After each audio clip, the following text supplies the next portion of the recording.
I think it's possible to hold two viewpoints at the same time. On one side, why in the world would I trust Nebraska? They have not given me any reason. They'll probably go 10-2.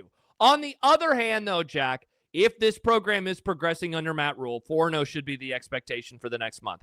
We've been debating this all week long. Some people say that that's 100% true. Others say you're an idiot. All I care about is the Michigan State game, one game at a time, bro. What do you think, Jack, about this viewpoint right now with Husker football? I mean, well, first of all, I certainly understand the first part of it, right?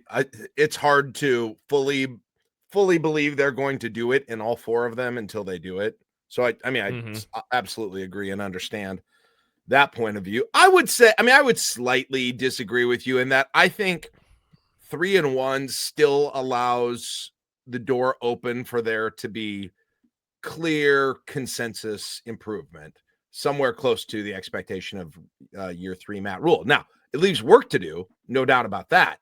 But I do think 3-1 still allows that. 4-0 pretty much clinches it, right? Yeah. I mean, dude, they're 7-1 if they go 4-0. 4-0 pretty much clinches that this is going to feel like to get quote unquote year 3 Matt Rhule. How would you define that, right? How would you define him living up to the hope of year 3 Matt Rhule? Is it a win? Is it 8 wins? Could 8 wins be year 3 Matt Rhule?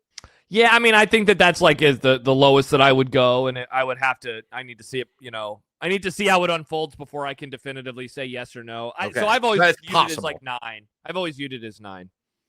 Okay, well, if they got 4-0, they still have UCLA on the schedule. 8, I mean, it wouldn't clinch it. They'd have to win one more difficult game, right? Yeah, they'd have to beat USC, they'd have to beat Penn State, or they would have to beat Iowa. They'd have to get one of those 3, assuming they beat UCLA, which they should if they're 4. Which they will. UCLA, look, guys, I know that everybody loves being down. You never know. I know everyone loves being like they could lose, and they did last year.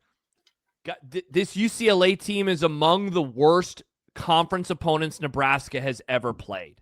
We did a thing yesterday with Brunts. We were trying to figure it out. We were looking at some of the Baylor teams from the early 2000s. We were looking at the Purdue teams from the Darrell Hazel experience. I mean, this UCLA team is garbage. They just went and lost to Northwestern, and Northwestern is garbage.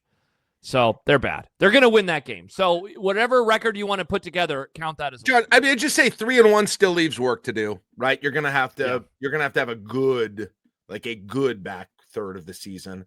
4-0 makes it pretty likely that you're going to be there. So I mean, that's the difference. I don't think either one of those, but if you're less than that, it's trouble, right? In terms of getting, I'm not saying they're making a change, but I'm just saying in terms of getting year 3 Matt Rhule or clear consensus improvement from last year, you've got to be 3-1 or 4-0 to get that, I think. Yeah. Fight writes, I have serious issues with the word disappointed. Nebraska's not gone 4-0 in October since 2001. Now, I would say this, Jack, for me, it is less so much about the record. It is more about beating teams that they are going to be favored to beat. And D'Lo just asked, he says, how is Nebraska projected to be favored over Minnesota? I mean, everybody's been saying that. I don't know. Yeah, I don't know. Because all of the analytics right now have Nebraska favored. Yeah, but if they would Minnesota. lose one of their next 2 games, they'd be the underdog in that game. Sure, but I'm not viewing it that way. I'm viewing them as winning the next 2 games, and then they'll be favored. You think they're favored over Maryland too, even if they would both win, or just right now? Yeah, just like Cincinnati's favored over Iowa State, even though Iowa State's undefeated this weekend. Yeah, and I-Formation says Minnesota's not great. They're not. They're having a rough season. They almost lost to Rutgers this weekend.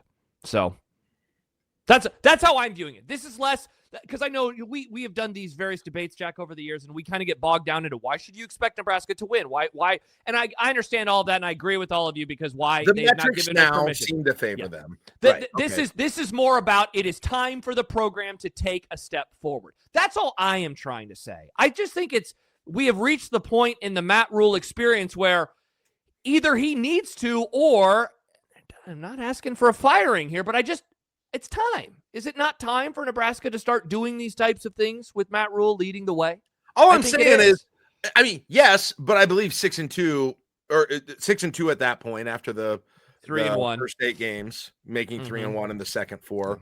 still allows the door to be open for that. Is all I'm saying. It doesn't make that impossible. Like I said, it just makes it hard. It takes some work, but if you went and beat UCLA and Iowa to end the season, right? Then then what's that look like if you lose a close game to USC at home and lose to Penn State on the road, which everyone probably thinks you will. So hey, you're 8-4. You finish with an Iowa win. I bet people would be mostly happy with that. And you're going to like Tampa for a bowl game. But yeah, I think people are mostly excited about that. I don't think that people would have too big of a problem. It would be a clear step forward still.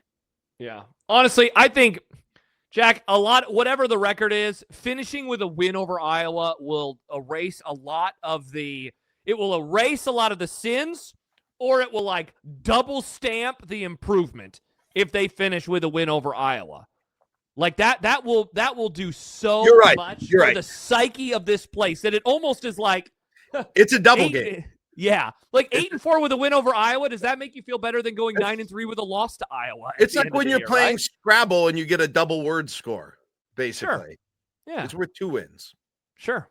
Yeah. And Dilo says, if not now, when? Next year? And I think, Jack, that's the point that I'm ultimately trying to make. And I feel like I am reaching across the aisle to the more negative folks and saying, you should be expecting this to happen. Like, if not now, when? But I also understand why you won't expect them or why you're going to doubt them to do so. I understand it. I get it entirely. Yeah, I generally agree with you. I'm just not ready to close the door on the season if it's 3-1.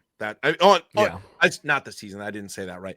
Close the door on there being legitimate consensus improvement from last year. Yeah. Or something that feels like what we hoped for with Matt Rhule year 3. Well, yeah, I mean, 3-1 would mean beating a team in Michigan State who's beaten you the last few times you played them. Maryland, they beat you the last time you played them, and some combination of, either Minnesota. I mean, Northwestern is garbage, but like it just means beating a combination of teams that have, for the most part, owned you, which would really feel good. It will feel if they get 4-0. That I'll say it on this side of things. Like that would feel. It should feel really good to people. People shouldn't minimize that after the fact, which they will. Will. They'll go back and be like, "Oh yeah, Michigan State, right? All these teams suck." Yeah. Too bad we're not there.